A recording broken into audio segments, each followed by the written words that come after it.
Installing Waza with Docker. One of the easiest ways to install and test Waza is using Docker containers. Don't worry, we break it down into simple steps.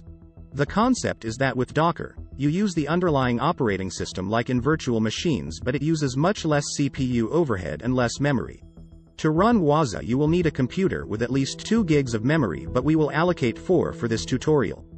Disk space depends on the size of your network to monitor, but for now we will create a 125 gig drive for the Linux server that will host the Docker containers.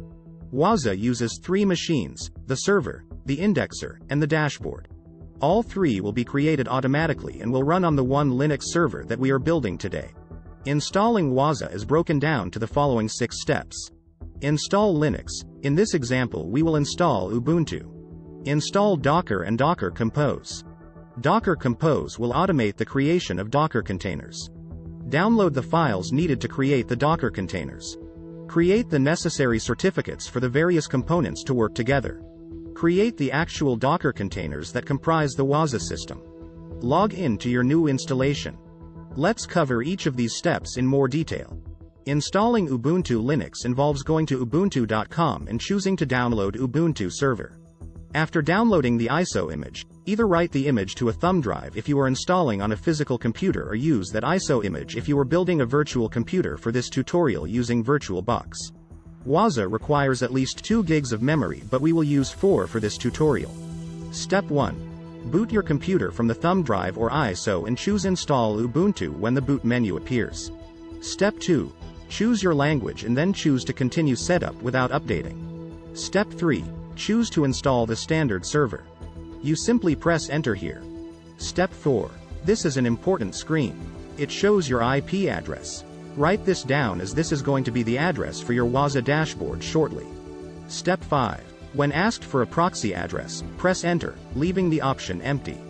Do the same for the next screen, the mirror address as well. Step 6. When choosing the disk, leave all the defaults alone and press the tab key until the word done is green and press enter. For the next screen, the summary screen, press enter.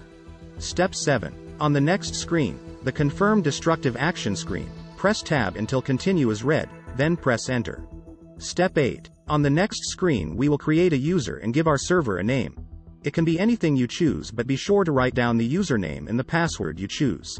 Step 9. On the following screen you will see the option to install OpenSSH server. Check this box by pressing the spacebar and then press tab until the word done is green and press enter. Step 10. On the additional software screen, press tab until the word done is green and press enter.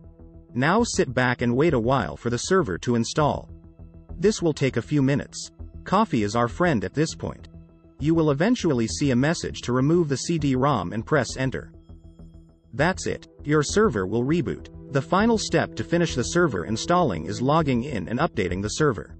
Please note that on the very first boot, your server may give a login prompt and then start showing a bit of garbage on the screen. Just press enter after a moment and you will get a fresh login prompt. Now that you have logged in, you will notice 2 things on your screen. First, you are shown the IP address of your server. This should match the IP address that you wrote down earlier. Second, you will notice there are some updates available. Let's get those installed now. You will need to use the sudo command to make yourself a super user for this. Type sudo apt update and then sudo apt upgrade -y. Your server will ask for your password. This may take a few minutes, so sit back and enjoy some more coffee. To install Docker and Docker Compose, type the following command. Sudo apt install Docker, Docker Compose. The server may ask for your password again.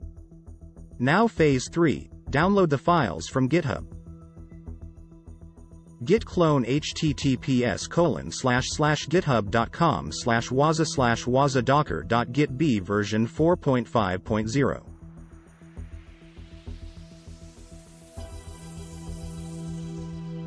Now change directories. cd_waza, single node. Hang in there, there are only 2 commands left. Now generate the certs. And now we can start up Waza with this command. This will take a few minutes the first time. After a few minutes, open your browser and navigate to the IP address you wrote down. Don't forget the HTTPS at the beginning. The username is admin and the password is secret password.